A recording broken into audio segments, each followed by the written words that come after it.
김영숙 할머니가 이 고급 호텔 주방에 들어오기까지 그 길은 결코 순탄하지 않았습니다. 그녀의 나이 65, 한국에서는 이미 은퇴해도 이상하지 않은 나이였습니다. 하지만 김할머니는 여전히 앞치마를 놓지 못했습니다. 요리를 하지 않는 하루하루는 그녀에게 숨을 참고 사는 것과도 같았습니다. 그러던 어느 날 김할머니는 밀라노에서 일하고 있는 옛 지인의 소식을 듣게 됩니다. 밀라노에는 아직도 요리사를 구하는 주방이 있다는 말에 그녀의 마음은 다시 불붙기 시작했습니다. 친구의 소식에 나 자신도 모르게 황급히 밀라노행 비행기를 탔습니다. 하지만 현실은 냉정했습니다. 나이 65, 외국인, 그것도 한국인 여성. 이태리어도 유창하지 않은 그녀를 누가 선뜻 받아주겠습니까? 그녀가 할 수 있었던 건 단 하나. 이력서를 내려놓고 가장 낮은 자리에서라도 다시 주방에 서는 것. 전직 오너 셰프. 김 할머니는 경력을 모두 덮었습니다. 수십 년의 경험 같은 말은 이력서 어디에도 적지 않았습니다. 대신 적힌 한 줄. 설거지와 주방 보조 무엇이든 가능합니다. 그렇게 그녀는 이 고급 호텔 주방에 들어오게 됩니다. 정식 셰프가 아닌 그저 설거지 담당 직원으로 아무도 그녀에게 왜 이 나이에 여기까지 왔는지 묻지 않았고 그녀 역시 스스로를 설명하지 않았습니다. 그저 다시 한번 불이 켜진 주방 안에 서 있을 수 있다는 것만으로 김할머니는 충분했습니다. 그리고 바로 그 선택이 이 주방의 운명을 바꾸는 시작이 될 줄은 아직 아무도 알지 못했습니다. 설거지는 빠져 있어. 당신 같은 늙은이는 방해만 돼. 밀라노의 한 고급 호텔 주방. 호텔 주방장 베테랑 셰프는 65세 한국인 할머니 김영숙을 노골적으로 모욕하고 있었습니다. 죄송합니다. 김 할머니는 조용히 고개를 숙인 채 다시 접시를 씻기 시작했습니다. 하지만 그들은 알지 못했습니다. 자신들이 업신여긴 그 여인이 요리계의 전설이라는 사실을, 그리고 그녀의 요리가 이 레스토랑의 운명을 바꾸게 되리라는 것을 전혀 모르고 있었습니다. 김 할머니가 이 주방에서 일하기 시작한 지도 어느덧 3개월이 지났습니다. 매일 아침 6시 누구보다 먼저 주방에 도착해 묵묵히 준비를 시작하는 그녀의 모습은 이제 주방의 풍경처럼 익숙해져 있었습니다. 설거지, 채소 손질, 바닥 청소. 그녀에게 주어진 일은 결코 화려하지 않았습니다. 이봐요, 김할머니, 이 냄비도 깨끗이 씻어둬. 주방장 페블레체가 말했습니다. 40대 후반의 이탈리아인 그는 밀라노에서도 이름난 셰프로 위험 있는 태도와 완벽주의자로 유명했지만 때로는 냉혹하다고 느껴질 만큼 가혹한 면도 있었습니다. 네, 알겠습니다. 김할머니는 조용히 대답하며 무거운 냄비를 받아들었습니다. 그 냄비는 페블레체가 아침부터 준비하던 조림 요리의 흔적으로 잔뜩 더러워져 있었습니다. 아, 정말 쓸모없는 사람이군. 페블레체는 그렇게 내뱉고는 뒤도 돌아보지 않고 자기 자리로 돌아갔습니다.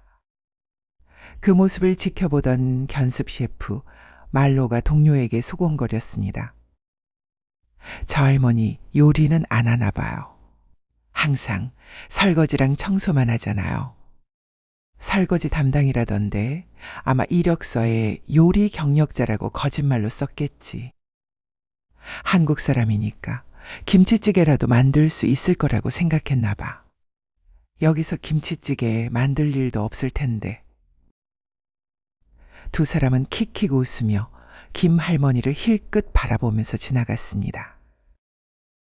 그러나 김 할머니는 아무것도 듣지 못한 듯 묵묵히 냄비를 닦고 있었습니다. 그녀의 손놀림에는 군더더기가 없었습니다. 마치 예술작품을 다루는 것처럼 정중하고 조심스러웠습니다. 하지만 그 모습에 주목하는 사람은 아무도 없었습니다. 점심시간이 되자 대부분의 직원들은 휴게실이나 카페로 향했습니다.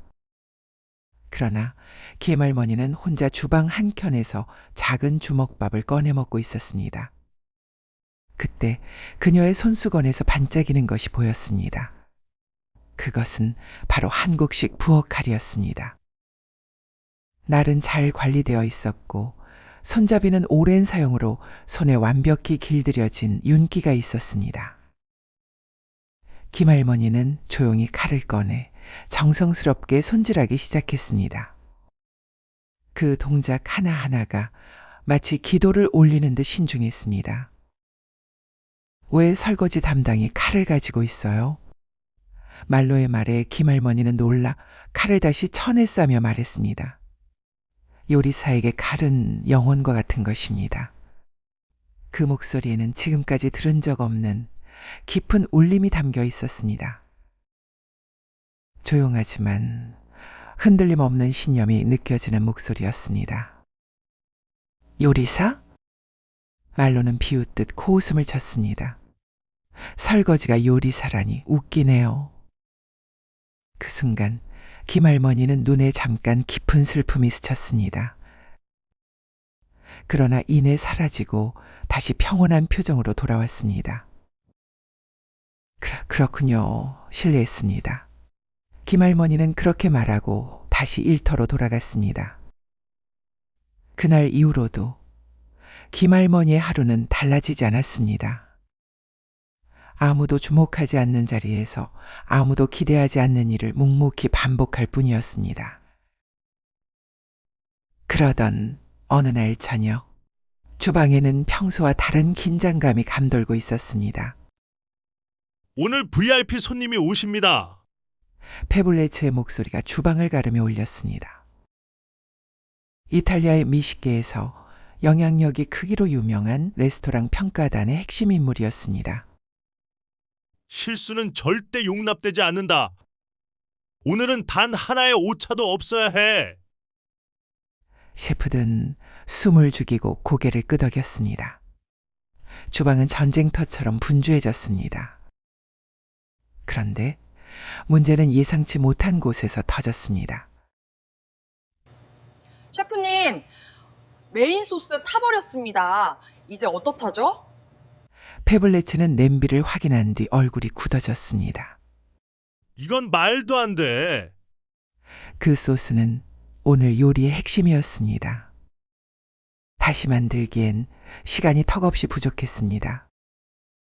지금부터 다시 만들면 서빙 시간에 절대 못 맞춥니다. 누군가 조심스럽게 말했습니다. 페블레츠는 이를 악물었습니다. VIP 테이블에서는 이미 전체 요리가 나가고 있었고 메인 요리가 늦어지는 순간 레스토랑의 평판은 치명적인 타격을 입게 될 것입니다.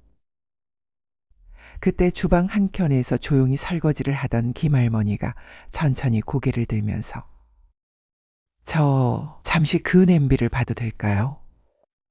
순간 모두의 시선이 그녀에게 쏠렸습니다. 당신은 뭘 한다고? 페블레츠는 짜증 섞인 눈빛으로 김할머니를 바라보면서 당신은 설거지나 해. 여기 끼어들 자리가 아니야. 그러나 김할머니는 물러서지 않았습니다. 그녀의 목소리는 작았지만 단단했습니다. 불을 조금만 낮추고 미림과 다시마를 아주 소량만 더하면 맛의 균형을 되살릴 수 있습니다. 주방이 조용해졌습니다. 미림? 다시마?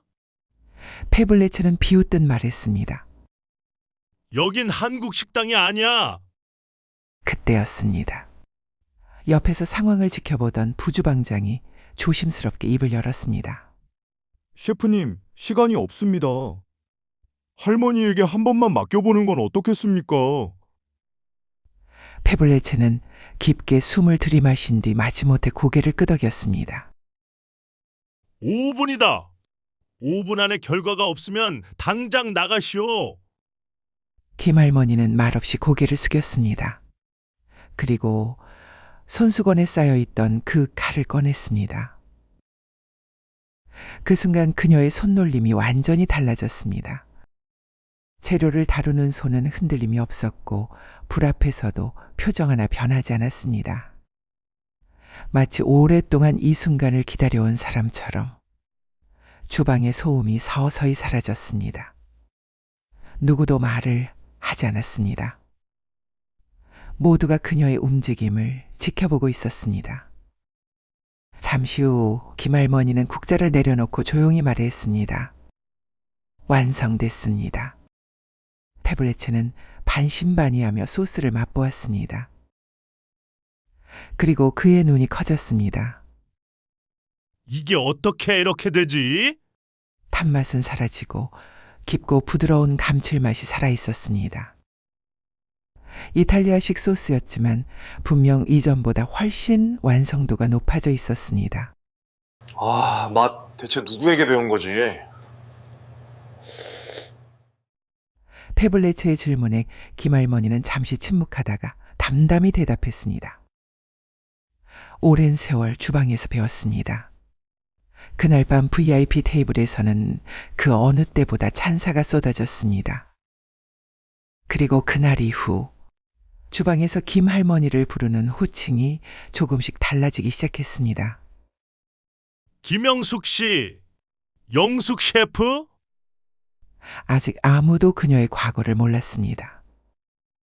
그녀가 어떤 무대에 섰었는지, 얼마나 많은 사람들에게 존경받았던 존재인지. 하지만 분명한 건 하나였습니다. 이 주방의 중심이 조금씩 그녀에게로 이동하고 있다는 사실이었습니다.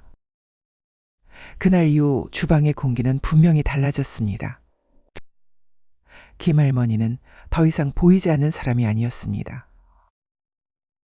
누군가는 그녀의 손을 따라 움직였고 누군가는 그녀의 말을 조심스럽게 메모했습니다. 그러던 어느 날 아침, 페블레체는 한 통의 전화를 받았습니다. 예, 페블레체입니다. 전화기 너머의 목소리를 듣는 순간 그의 얼굴이 굳어졌습니다. 그분이요. 그리고 그는 믿기지 않는다는 표정으로 김할머니를 바라봤습니다. 그날 오후 VIP 한 명이 주방을 직접 찾았습니다. 이탈리아 미식계에서 왕의 혀라 불리는 인물, 국제요리 평론가 앙리 루시아나였습니다. 어젯밤 먹은 소스 누가 만들었습니까? 페블레체는 망설이다가 조용히 김할머니를 가리켰습니다. 루시아나의 눈이 흔들렸습니다. 설마 김영숙 셰프? 그 이름이 주방에 울려 퍼지는 순간 모두가 숨을 멈췄습니다. 20년 전 서울과 밀라노를 오가며 미식계의 판도를 바꾸었던 그 셰프, 소스에 혼을 담는 사람. 루시아나는 천천히 김영숙 셰프에게 다가와 깊게 고개를 숙였습니다.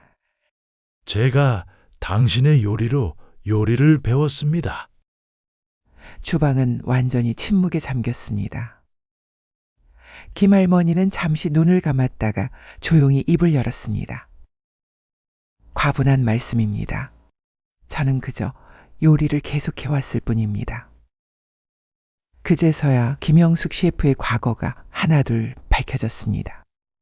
한때 미슐랭 별을 받았던 셰프. 하지만 명성과 경쟁, 끝없는 비교 속에서 요리의 기쁨을 잃어버린 사람. 그래서 그녀는 모든 것을 내려놓고 다시 가장 낮은 자리로 돌아왔습니다.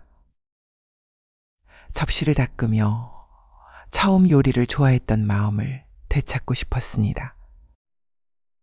페블레체는 고개를 들 수 없었습니다. 그가 던졌던 말들이 하나씩 떠올랐기 때문입니다. 쓸모없는 사람, 방해만 된다. 그 말들이 부메랑처럼 되돌아왔습니다. 김영숙 셰프? 페블레체는 어렵게 입을 열었습니다. 죄송합니다. 제가 당신을 알아보지 못했습니다. 김할머니는 잠시 그를 바라보다가 부드럽게 고개를 저었습니다. 괜찮습니다. 저도 한때는 사람을 요리로 판단했으니까요. 그날 이후 주방의 규칙이 바뀌었습니다.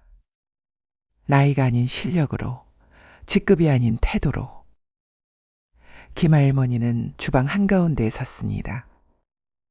그러나 그녀는 한 번도 군림하지 않았습니다.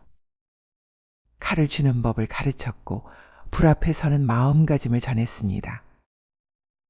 요리는 기술보다 마음입니다. 그 말은 주방 전체에 스며들었습니다. 몇 달 뒤 이 레스토랑은 밀라노에서 가장 주목받는 곳이 되었습니다. 그리고 메뉴판 맨 아래 작은 글씨로 이 문장이 적혔습니다. 이 주방의 모든 요리는 한 사람의 겸손에서 시작됩니다. 김할머니는 여전히 아침 6시에 가장 먼저 주방에 도착합니다. 하지만 이제 아무도 그녀를 설거지 담당이라 부르지 않습니다. 어쩌면 우리는 너무 쉽게 사람을 판단하며 살아가고 있는지도 모릅니다. 나이로, 겉모습으로, 지금 서 있는 자리로. 하지만 인생의 가치는 어디에 서 있느냐가 아니라 어떤 마음으로 그 자리에 서 있느냐에 있습니다. 김영숙 셰프는 가장 낮은 자리에서 가장 깊은 마음을 지켜냈습니다. 그리고 결국 그 마음이 모두의 시선을 바꾸었습니다. 오늘도 그녀는 누구보다 먼저 주방문을 엽니다. 조용히 칼을 들고 처음 요리를 사랑했던 그 마음으로 하루를 시작합니다. 끝까지 시청해 주셔서 진심으로 감사드립니다.